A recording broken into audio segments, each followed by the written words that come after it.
The Walt Disney Company is famous for its theme parks and movies, and back in the late 80s there was an idea to give regular people a glimpse into the behind the scenes of a big Hollywood production. Yes, today we're going to ask the question, what happened to Disney's MGM Studios? First came the Magic Kingdom, then the incredible Epcot Center. Now comes the new Disney MGM Studios theme park. Newsweek declares it fulfills Walt Disney's wildest dream. The new Disney MGM Studios theme park is mind-boggling new things to see and do. It's a dazzling new high-tech playground. The Disney MGM Studios theme park at Walt Disney World in Florida. So Hollywood is a place that people around the globe are fascinated by. It birthed countless movies, TV shows, music, and theater. And in the late 1980s, Disney's Marty, Sklar, Randy Bright, and Disney CEO at the time, Micheal Eisner, envisioned an idea for a third theme park for the Walt Disney World Resort in Florida. The idea was one that gave regular people a glimpse into the world of media production, but also encapsulated the fascination with Hollywood that many people had. The park was called Disney's MGM Studios, and it opened on May 1st of 1989. On behalf of the Walt Disney Company, I hereby declare the Disney MGM Studios theme park open. Let the magic begin.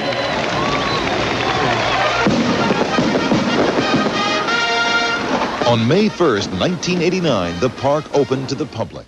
The park was named Disney's MGM Studios because Disney partnered with Metro-Goldwyn-Mayer, one of the most known movie studios in the United States. Disney wanted to create new and exciting attractions based on MGM and Disney properties for the themed movie part of the park. Now, I know you guys may be asking, why wouldn't Disney just use one of their properties? I mean, Disney owns Marvel, Star Wars, Avatar, Pixar, and all of these have made billions of dollars. Well, Disney did not own any of these in 1985. Disney had the animation department covered, but as far as live action in 1985, when the planning began, Disney didn't feel that they had enough live action properties to base attractions off of. So Disney opted into licensing, most notably with MGM and Lucasfilm, and they also partnered with 20th Century Fox and Warner Bros. On certain attractions, and some others as well, but obviously MGM was the most substantial since the park was named after the company. The theme park was fairly popular when it opened in 1989. It had a pretty good Hollywood theming that was really old school, with old school buildings, cast members in dapper clothing, and featured a recreation of the Chinese theater from Hollywood, California, as well as opening day attractions like the Great Movie Ride. On opening day, thousands of guests witnessed the opening of the Great Movie Ride at the entrance to the Chinese theater. They would soon be among the first to experience the signature attraction at the new theme park. Killed my sister. Was it you?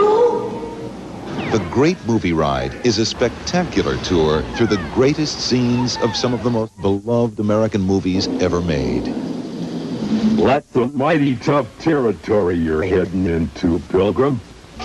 The legendary stars, action, and dialogue of Hollywood classics are immortalized through state-of-the-art Disney audio animatronics. The Backstage Studio Tour. For the first time ever, visitors are invited to watch the production as it actually happens. We have a tour corridor where our guests are able to actually see the work.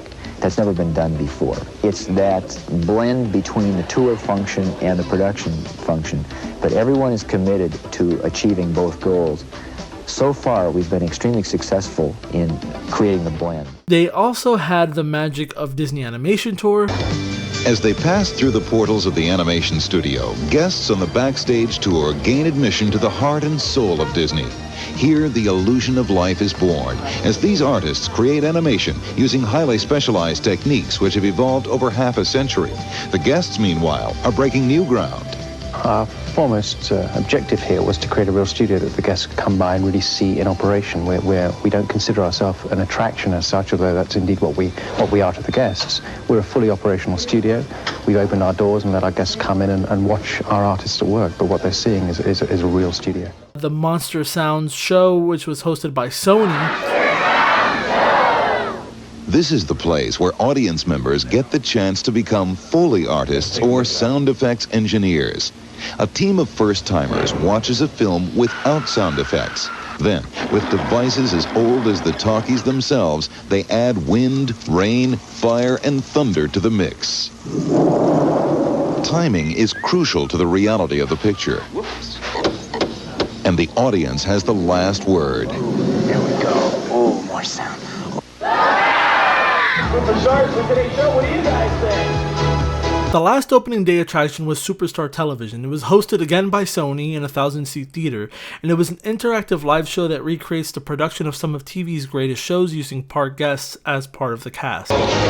You know what's great about this place is that you can get in on the action. Like right here at the Superstar Television. You can walk through that door, a virtual unknown, and walk out a star.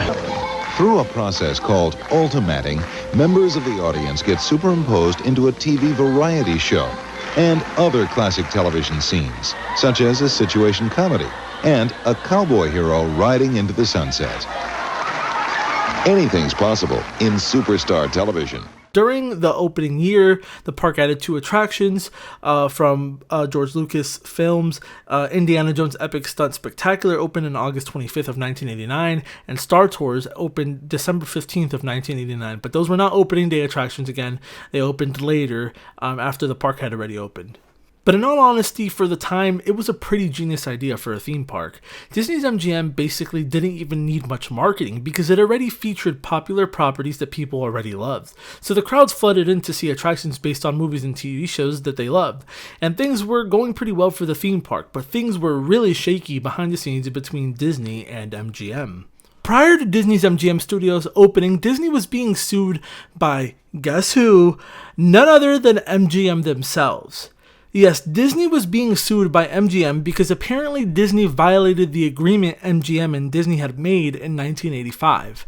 Apparently, nowhere in the terms did it state that Disney could operate a working movie and television studio at the theme park using the MGM name. Regardless, the park opened with the MGM name attached to it, and it included the production studios. MGM was not happy, and later Disney filed a countersuit claiming that MGM and MGM Grand Inc. had conspired to violate Disney's worldwide rights to the MGM name in theme park business, and that MGM would harm Disney's reputation by building its own theme park at the MGM Grand Hotel and Casino in Las Vegas. So yes, you heard that right. MGM basically attempted to steal Disney's idea after they had a legal agreement that Disney Worldwide had exclusive rights to the MGM property in theme parks, and MGM tried to make their own theme park in Las Vegas with a production studio. The same exact reason that they got upset with Disney, they went and tried to make their own version basically of MGM Studios in Las Vegas. So after all this infighting between Disney and MGM on October 23, 1992, a Los Angeles Superior Court judge, Curtis B. Rapp, ruled that Disney had the right to continue using the Disney MGM Studios name on film products produced at the Florida facility and the theme park, and that MGM Grand had the right to build a Las Vegas theme park using the MGM name and logo as long as it did not share the same studio backlot theme as Disney's property. The 33-acre MGM Grand Adventures theme park opened in 1993 and didn't even last a decade, and it closed permanently in 2000. Disney's MGM Studios kept evolving and adding new and exciting attractions like the Twilight Zone Tower of Terror in summer of 1994, and the Rock and Roller Coaster starring Aerosmith in the summer of 1999. And the production side stopped in the mid-2000s, but they did get some use in fairly big animated films. Mulan, Be Our Guest scene in Beauty and the Beast, The Lion King, Just Can't Wait to Be King was produced there, and it was actually recorded in front of resort guests, which was pretty cool. Also, most of Lilo and Stitch was made in Disney's MGM Studios as well, and some animation was made in front of actual crowds in live animation classes that they had at the studio, which was also pretty cool. Anyway, fast forward to 2004 and Disney officially shuts down the studio portion of Disney's MGM Studios, and Brother Bear was the last production made there. Later in 2008, Disney's agreement with MGM comes to an end, and even though Disney didn't have to rename the theme park, they chose to rename the park to Disney's Hollywood Studios, probably due to signal their intentions of not renewing their licensing with MGM, and also to signal the bad blood between Disney and MGM at the time. Even though Disney changed the name of the park, they did keep some attractions open with MGM properties in it, but just paid licensing for those annually rather than doing another long-term deal. Today, Disney's Hollywood Studios is clearly going through a shift. Gone are the days where the park was a behind-the-scenes look into media production. And gone are the days of Roger Rabbit, Ninja Turtles, Power Rangers, and others. Gone are the days of celebrating classic television and film. Today, Disney is in a much different place. In 2018, Disney no longer needs to license properties from other studios. And they no longer need MGM. They're clearly looking into the future, and currently the Twilight Zone Tower of Terror and Rock and Roller Coaster are the only non-Disney attractions left in Hollywood Studios, and we can expect them gone pretty soon. Disney's MGM Studios was a unique experience, and for those of us who got to experience it, it was pretty great. It was truly one of my favorite Disney theme parks, if not my favorite. Today it's pretty skippable. The whole park is changing, and rumors have it that there's another name change looming, and they're getting ready to launch Toy Story Land and Star Wars Galaxy's Edge, and many new attractions are coming to the park. Disney's MGM Studios will be remembered as a unique glimpse into the golden age of Hollywood, and also a unique glimpse into live media production. It was a great theme park with innovative rides and shows. It's truly the Hollywood that never was, and always will be. So sit back and enjoy this sneak preview of the Hollywood we've created in Florida. It's not so much a theme park as a state of mind. A Hollywood that never was, and will always be. Anyways guys, thank you guys so much for watching. I hope you enjoyed this video. I will see you guys in the next video.